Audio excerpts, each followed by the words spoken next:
അടുത്തത് കർക്കിടകക്കൂറാണ്. പുണർദത്തിൻ്റെ അവസാനത്തെ ഒരു പാദവും പൂയം ആയില്യം നക്ഷത്രങ്ങളും ചേർന്നതാണ് കർക്കിടകക്കൂറ്.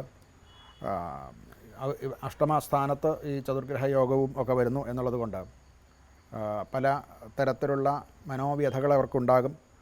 ചില രഹസ്യ ജോലികളും മറ്റുമൊക്കെ ചെയ്യുന്നവർ, അല്ലെങ്കിൽ മറ്റുള്ളവരെ അറിയാതെ ചെയ്യുന്ന ചില ഗവേഷണങ്ങൾ, അതുപോലെ പോലീസ്, ഇൻ്റലിജൻസ് അല്ലെങ്കിൽ അങ്ങനെയൊക്കെയുള്ള ചില ജോലികൾ, അങ്ങനെയുള്ളവർക്ക് അനുകൂലമായിട്ടുള്ള ഒരു സമയമാണ്. എന്നാൽ ഇവർക്ക് അവരുടെ സ്വന്തം പ്രവർത്തന മണ്ഡലത്തിൽ, പ്രവർത്തന മേഖലയിൽ അഥവാ ജോലിസ്ഥലത്ത് മറ്റുമൊക്കെ ചില പ്രശ്നങ്ങൾ അഭിമുഖീകരിക്കേണ്ടതായിട്ട് വരും. മറ്റ് കൊളീഗ്സുമായിട്ടും സുപ്പീരിയർ ആയിട്ടുള്ള ആൾക്കാരിൽ നിന്നും ഒക്കെ ഉണ്ടാകാൻ സാധ്യത ഉണ്ട്. അതുകൊണ്ട് ഓഫീസ് രാഷ്ട്രീയത്തിൽ അല്ലെങ്കിൽ അവിടെ ഉള്ള ചില വിഭാഗീയത ഇങ്ങനെയുള്ള കാര്യങ്ങളിലൊക്കെ കഴിയുന്നത്ര അകന്നു നിൽക്കാൻ ശ്രദ്ധിക്കേണ്ടതാണ്.